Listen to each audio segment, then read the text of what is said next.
Mad Father is a top-down survival horror game developed by Sen and published by Miscreants Room in 2012.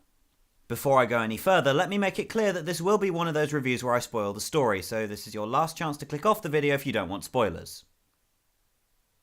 Still here? Okay, so here we go. The story revolves around 11-year-old Aya Drevis, who lives in a mansion in northern Germany with her mad scientist father, who also has no eyebrows. Then again, I suspect that's a common trait among mad scientists. Aya's father conducts research on live subjects in the basement, the screams of whom can be heard all over the house, but Aya chooses to ignore the screams because maybe the test subjects are just really into a cappella tributes to Bring Me the Horizon. Anyway, we begin our story with Aya waking up in the middle of the night to check on her marijuana plants and look at a picture of a woman with rockin' tits who Aya reveals to be her late mother. Turns out today is the anniversary of her mother's death, though we don't know exactly how she died. We do, however, know that she caught Aya's dad cheating on her with his assistant Maria, who seems to have been taken straight out of a Tim Burton film. Anyway, moving on.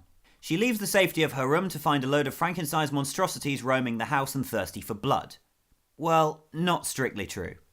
Some won't actually hurt you, but most will fuck you up on sight. Fortunately for me, your health regenerates every time you leave an area, so making a mad dash for the other rooms trying not to become a mid-morning snack doesn't cripple you for the rest of the game. There are also these crows that you can use to save the game, which is something I found myself doing every 2.5 minutes. I know it sounds like I'm being dramatic, but this game does put you on edge due to just how fucked up it gets, but I'm getting ahead of myself. So upon going down into the basement, Aya finds the path blocked by a hideous tentacle monster, and I'm not making another hentai joke because I've already made enough of those in previous videos. She gets past the monster by burning it with a lighter, and it's at this point I'll rip on something. The game doesn't let you think for yourself when it comes to solving the puzzles. I figured out that I was supposed to kill the monster with fire, but when I went to do so, Aya just stood there like a gormless idiot while I racked my brains trying to figure out what I'd missed. I ended up looking it up online, where I found out that in order to burn the monster, you first have to find a book in the archives, which I completely missed when I went in there. This book literally tells you what I already knew. Use the lighter and oil to incinerate the monster, but why when I went to do this the first time did it not let me put 2 and 2 together for myself? That's hand-holding in the worst kind of way. The puzzles themselves are pretty simple too, not something I'm complaining about, but a child could definitely do these no problem. So, moving on, Aya reaches the lab where the ghost of her dead mother takes her father down into the nether regions of the estate, and she decides to go and save him despite seeing all the people he's tortured and turned into monsters. As we progress further and further into the bowels of the facility, we meet various ghosts and monsters, some of which try to kill us, and others we help in order to put their souls to rest. One mute girl decides to show Aya firsthand what her father did to her by putting Aya inside her body during the flashback in which her father butchers her for her hands.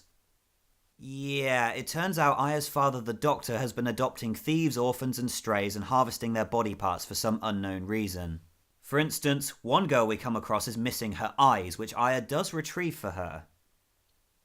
There are also these creepy possessed dolls that walk around with knives trying to kill Aya, and they're fucking quick. In fact, later in the game you come across a lot of fast motherfuckers that kill you in one hit. Oh, by the way, I forgot to mention Ochre, the bald-headed salesman, who doesn't really help you all that much, but is just there, so whatever, I guess. There's also Eyepatch Boy, another one of Aya's father's victims, who, to be fair to him, is only trying to help her survive throughout the whole game, but Maria attacks him because she thinks he's trying to hurt Aya. My god, talk about unlucky. So anyway, at one point Aya comes across a creepy talking doll that seems to be blocking her progression, so naturally she decides to take the talking doll with her. It sounds batshit insane, of course, but there is a method to the madness, as she's actually taking it to the incinerator so she can progress. After what is probably a good 3 to 3.5 hour game, we come to the endpoint where Aya is given the choice to either save her father or honour the wishes of her mother. I would like to point out that I was entirely against the idea of Aya saving her dad in the first place. Hell, even at the start of the game I sensed that he was a fucked up son of a bitch who tortured and killed people, probably deserved everything he got, but I decided to pick the option of saving him because, well, fuck it, I've been dragged this far to save the crazy fuck. I hadn't come all this way not to do what I originally set out to do. My decision was also on the off chance that maybe, just maybe, the game would spring a huge plot twist on me by finding some way of justifying the mad scientist's actions. I couldn't possibly fathom what might justify such a thing, but I hope to find out. As it turns out, torturing and killing people can never be justified, and with the last of her strength, Aya's mother shows her what happened on the night she died. Oh god, here's where it gets even more fucked up. It turns out that Aya's father has been making people into dolls, something that can be deduced from all the murderous dolls you encounter along the way. That night, Aya's mother overhears the mad scientist's plans to make Aya into a doll, and like any sane mother, isn't having any of it. She confronts him, but he kills her to stop her from taking Aya away from him and turns her into a doll. Now that Aya knows the truth, she tries to escape, but her father comes after her with a chainsaw with the help of his assistant Maria, but Aya is saved by some amazing corpse acting she learned from her mum. Eventually, Aya's dad ends up turning on Maria as well, but she's saved by Aya and the two resolve to escape together, but Maria is too injured to go on and forces Aya to abandon her. Her father catches up to her and with the help of one of his creepy doll creations restrains her, but just when he's about to cut her up, he's attacked from the side by Maria and dies. Well, perhaps not. Anywho, the two return to the main hallway where One-Eyed Willy thanks her for lifting the curse and tells her that he must now burn the mansion to the ground, which Aya is not happy about. Look, I know you grew up here, but did you see what I saw? If I were her, I'd take a flamethrower to that death trap and never look back, but hey, 11-year-old girls are more resilient, I guess. That or they're more sentimental, I don't know. So they torch the place and start their new lives together. Now, let's go back. Earlier in the game, we find an old man who says the doctor was coaxed into madness by Maria in the first place. We rejoin Aya years later where she operates a fully functioning clinic and things start to get uneasy. It's heavily implied that Aya is continuing her father's work due to Maria's influence, and the game ends with Aya presumably about to harvest the eyes of a young girl to make another doll. Jesus H. Christ, what a fucked up game. I really enjoyed it in all honesty.